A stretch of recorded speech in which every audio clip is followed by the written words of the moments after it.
Hello বন্ধুরা, welcome back to my channel Subrata Gita লাইফস্টাইলে তোমাদের সবাইকে অনেক অনেক স্বাগত। তো দেখো, রাত থেকে ভিডিওটা শুরু করলাম আর আমরা এখন ফুচকা খেতে বসে পড়েছি। তোমরা ভিডিওটা কন্টিনিউ দেখতে থাকো।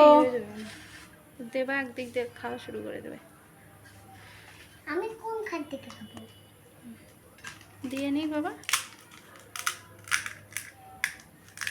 ডিমে এক জায়গায় লেগে গেছে। আটু বড় করো। একসাথে দিছে তো, ডিম আর আলু একসাথে হয়ে গেছে।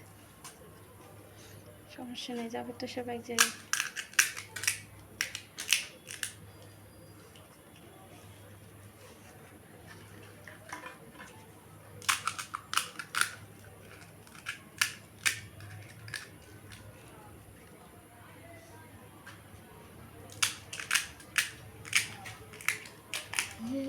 মজা? হ্যাঁ মজা। ফুচকা না খেয়ে বাসায় আসবে না। হ্যাঁ বাচ্চাই যদি আইসক্রিম খাইছে তাতে হয় নাই। ফুচকা খাচ্ছি, ফুচকা খাওয়ার পরে তোমাকে কিন্তু বলছিলাম যে কোনো একটা খাবে, কি যে কোনো একটা। আইসক্রিম নয় ফুচকা। তারপর আমি ভাবলাম কি আইসক্রিম, আইসক্রিম যখন খাওয়া গেছে এই বলে ফুচকা। দুধটা তো খেতে হবে, দুধটা খেয়ে তারপর ভাত খাবো। হাই, ওরকম করো কেন? সরে বসো। পটি পটি। এই দেখো ফুচকা, এই যে ফুচকা।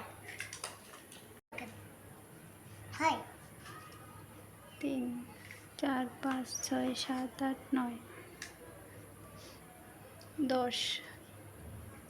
10টা ফুচকা।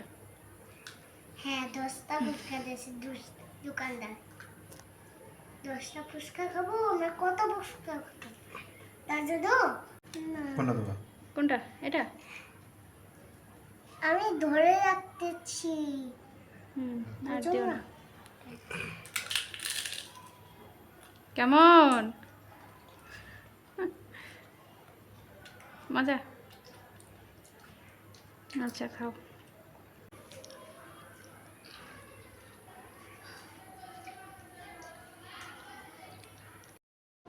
তো বন্ধুরা, তোমরা তো আগের ভিডিওতে দেখতে পেয়েছো যে আমরা বাইরে গিয়েছিলাম। তো বাসায় আসার পথে অনুশ্রী খুব বায়না করছিল ফুচকা খাবো, তার জন্য ওর বাবা একটা পার্সেল নিয়ে আসলো বাসায় আর কি, যে বাসায় গিয়েও আরামসে খেতে পারবে। দোকানে বসে খাওয়াটা এখন ঠিক হবে না, অনেকটা রাত হয়ে গেছে, তখন 8:30 মতো বাজে আর কি। তো তার জন্য বাসায় নিয়ে এসে ওকে ওর বাবা ঠিকঠাক করে দিচ্ছে, আর আমরাও সবাই মিলে একটু একটু করে ভাগ ভাগ করে খেয়ে নিলাম। যেহেতু 10টার মতো ফুচকা ছিল, অতটা খেতে পারবে না। তো আর ভাত খাওয়ারও টাইম হয়ে গেছিলো, তার জন্য সবাই মিলে একটু একটু করে শেয়ার করে খেয়ে নিলাম। তো চলো ভিডিওটা কন্টিনিউ দেখতে থাকো। আর তো তারপর রাতে আর কোনো ভিডিও শ্যুট করিনি, এটা হচ্ছে পরের দিনকার সকালের ভিডিও। সকালে ঘুম থেকে উঠেই ঘরটা ঝাড়ু দিয়ে নিলাম, আর আজকে শরীরটা খুব একটা ভালো লাগছে না, তার জন্য সকালে কাজকর্ম সেরকম কোনো কিছু করি নাই, জানো তো। মানে খুব অল্প পরিমাণে কাজকর্ম করেছি, যেটা না করলে নয় ওটাই। তো সকালে উঠে ঘরটা ঝাড়ু দিয়ে ফ্রেশ হয়ে নাস্তা করে তারপর রান্নাবান্না বসালাম। তো রান্নাবান্না করে আর এদিকে দেখো খেতেও বসে পড়েছি, আর আজকে নেই নেই করে অনেক পদেরই হয়ে। তো আজকে রান্না করলাম পাট শাক দিয়ে মাছের তরকারি, আর এক নিম বেগুন রান্না করলাম, আর বরের জন্য করলাম হচ্ছে সর্ষে দিয়ে বেগুন। আর ছিল হচ্ছে গতকালকে নিরামিষ সবজি ছিল, ওটা বের করলাম। আর মেয়ের জন্য করলাম আলু ভাজি করেছি আর বেগুন ভাজি করেছি। এই তো অনেক পদের হয়ে গেল। তো চলো খাওয়া দাওয়াটা করে নিই। আর এদিকে দেখো আমার বরমশাই রেডি হচ্ছে, অফিসে যাবে আর কি। তো রেডি হয়ে নিচ্ছে, আর এদিকে এত গরম এই 2 দিন ধরে, মানে কি বলবো। এত ঝড় বৃষ্টি গেল, তারপরে পরিবেশটা ঠান্ডা হলো না, হঠাৎ করে আবার গরম পড়েছে, কি জানি আবার কখন বৃষ্টি নামে। বৃষ্টি হলে তাও একটু ভালোই হতো, পরিবেশটা একটু ঠান্ডা হতো, কিন্তু তাও হচ্ছে না। গুমটো গরমের ভিতর মানে ফ্যান ছাড়লেও মানে ঠান্ডাই হচ্ছে না, কি বলবো আর। এমনিতেই প্রচুর গরম, তার ভিতর শরীরটা ঠিক নেই। তো কী আর করা যাবে বলো, কোনো কাজই করতে ইচ্ছা করছিল না, আর করিও নি। তো ভাবলাম যে আজকের দিনটা একটু ঠেলাই ঠেলাই চলুক আর কি, না করেই যদি চলে যায় তো চলুক। তো যাই হোক, আমার বরমশাই অফিসে যাওয়ার পর আমি আর মেয়ে দুজনে মিলে অনেকটা সময় শুয়েছিলাম। মেয়ে তো ঘুমিয়েছিল, আমি ঘুমাইনি। তো এদিকে দেখো বিকালবেলা সাজে চলে আসলাম, জামা কাপড় কেচে ধুয়ে নেড়ে দিয়েছিলাম, ওটা নিয়ে যাবো আর কি, তার জন্য আসলাম। তো এসে দেখি সব বাতাসে এক জায়গায় জড়ো হয়ে গেছে। তো চলো এগুলো তুলে নিয়ে তারপর বাসায় যাব। তো চলো ছাদে কিছুটা সময় কাটাই, আমাদের সাথেই থেকো। আর ভিডিওটা দেখতে থাকো, সব কিছু তোমাদের সাথে শেয়ার করবো। আর দেখো ছাদের দুটো কোলবালিশ রোদে দিয়েছি অনুশ্রীর। আর এই জামা কাপড়গুলো অবস্থা দেখো, কারণ কি বলেছিলাম গরম, ঠিকই গরম, কিন্তু আবার বাতাসও হচ্ছে, কিন্তু সেটা বাতাসটাও গরম গরম বাতাস লাগছে। তো দেখো এখনও হালকা রোদ আসে, ওদিকে সূর্যটা এখনও ডোবেনি। তো অনুশ্রীও আসতেছে, তো ভাবলাম আমি কত সময় হাঁটাহাঁটি করি, অনেকটা সময় শুয়েছিলাম, শরীরটা কেমন ম্যাচ ম্যাচ করছে। তো তার জন্য কিছুটা সময় ছাদে হাঁটাহাঁটি করি, তাহলে শরীরটা একটু ভালো লাগবে। তো অনুশ্রীও আসুক। আর আমাদের বাসার আশেপাশে পরিবেশগুলো তোমাদের সাথে একটু শেয়ার করছি, তো কত সুন্দর লাগছে তাই না বলো। আর এই পরন্ত বিকেলবেলা না সব কিছুই যেন ভালো লাগে, পরিবেশ বলো, তারপর আকাশ বলো, সব কিছু মিলে অন্যরকম একটা পরিবেশ তৈরি হয়ে যায়। সূর্য ডোবার আগ পর্যন্ত এরকমটাই লাগে। তো দেখো বাসার পাশে একটা বড় মাঠ ছিল জানো তো, আমরা যখন এখানে এসেছিলাম, কিন্তু এখন বিল্ডিং হতে হতে পুরো মানে মাঠটা আর কি ভরে গেছে, এখন আর খুব একটা ফাঁকা নেই। আগে বৃষ্টি হলে আগে বৃষ্টি হলে মনে হতো এটা একটা পুকুর, তো এখন আর সেই জিনিসটা হয় না। আর এই ফাঁকা মাঠটার জন্য আমাদের অনেকটা সুবিধা হয় জানো তো, কারণ কি ফাঁকা থাকে তার জন্য আলো বাতাসটা খুব ভালোভাবে ঢোকে রুমের ভিতর। তো বিল্ডিং হয়েছে ঠিক আছে, কিন্তু বিল্ডিংগুলো খুব ছোট ছোট, 2তলা 3তলা এরকম হয়েছে। আমরা যেহেতু 4তলায় থাকি তার জন্য খুব একটা অসুবিধা হয় না, তো ভালোই হয়, সুবিধা আছে আর কি উপরে থাকার, আলো বাতাস দুটোই ভালোভাবে পাই আমরা। তো চলো ছাদে কত সময় ঘোরাঘুরি করি, অনুচ্ছেদের জন্য ওয়েট করছি, ওরা এখনও আসছে না আর কি। তো চলো ভিডিওটা দেখতে থাকো। তো বন্ধুরা দেখো ছাদের থেকে বাসায় চলে আসলাম, আর জামা কাপড়গুলো তুলে নিয়ে এসেছি। তো এখন এগুলো টুকটুক করে ভাঁজ করে নেবো, খুব একটা জামা কাপড় নয়, পরা জামা কাপড় আর কি, সকালে বাসিটা আর স্নান করার পর যে জামা কাপড় একটা কাঁথা ছিল, কাঁথাটা একটু ধুয়ে দিলাম।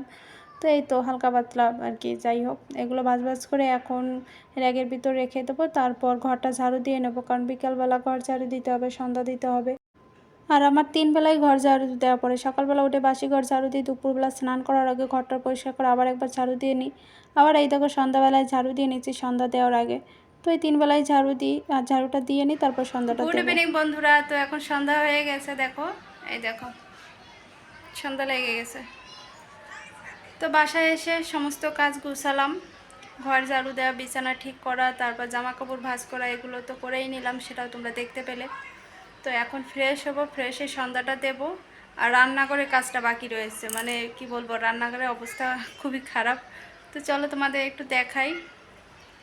তো এই দেখো এই রুমে বিছানাটা গুছিয়ে নিয়েছি, এগুলো এলোমেলো ছিল। তো চলো ওই রুমটায় চলো তোমাদের দেখাই। এই দেখো এই রুমটাও গুছিয়ে নিয়েছি, এখানে আমরা ঘুমিয়েছিলাম বিকালবেলা অনুশ্রীর আমি, তো এটাও ভাঁজ করে সুন্দর করে গুছিয়ে নিলাম।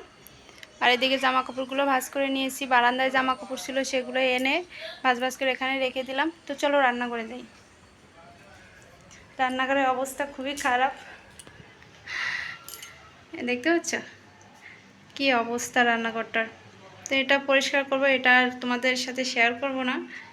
তো চলো এটা পরিষ্কার করব পরে, আগে পূজা দিয়ে আসে তারপর এটা করব। তো চলো টাটা। তো বন্ধুরা দেখো আমি এখন পিঠা বাচ্ছি, কলার পিঠা, এটাকে বলে তেল পিঠা, কলা দিয়ে আটা দিয়ে কি চিনিতে মেখে তেলে ভাজতেছি। আর এই কলা পিঠাটা খাওয়ার জন্য খুব বায়না করছিল কয়েকদিন ধরে, মা কলা পাঠিয়েছে, কলা পেকেছে, খাওয়া হয়ে গেছে, 5-7টা কলা পড়েছিল, তাই দিয়ে করে দিলাম। আর এদিকে দেখো থালা বাসনগুলো ধুয়ে রেখে দিয়েছি ওইখানে, আর হাঁড়িতে চালটা ধুয়ে রেখে দিলাম। এই কলার পিঠাটা হয়ে গেলে তারপরে ভাতটা বসিয়ে দেবে একবারে। তো চলো পিঠাটা ভেজে নিই, মানে একটু ব্যাক ক্যামেরায় দেখাই দাও। এই দেখো, আর আজকে আমার বরের আস্তে আস্তে 11টা বেজে যাবে, কারণ আজকে ডিউটি হচ্ছে 10টা পর্যন্ত, আস্তে আস্তে অনেকটা দেরি হয়ে যাবে, তার জন্য ভাতটা একটু দেরি করে বসাচ্ছি আর কি। তো চলো পিঠাটা বেজে নিই, অনুশ্রীকে দিলাম, খেয়ে নিয়েছে 2-3 পিস, ছোটো মানুষ তো খেতে চাইছে, তার জন্য বানিয়ে দিলাম, যে আছে যেহেতু ঘরে, না থাকলে তো আরেক কথা ছিল। তো চলো পিঠাটা নামাই নি।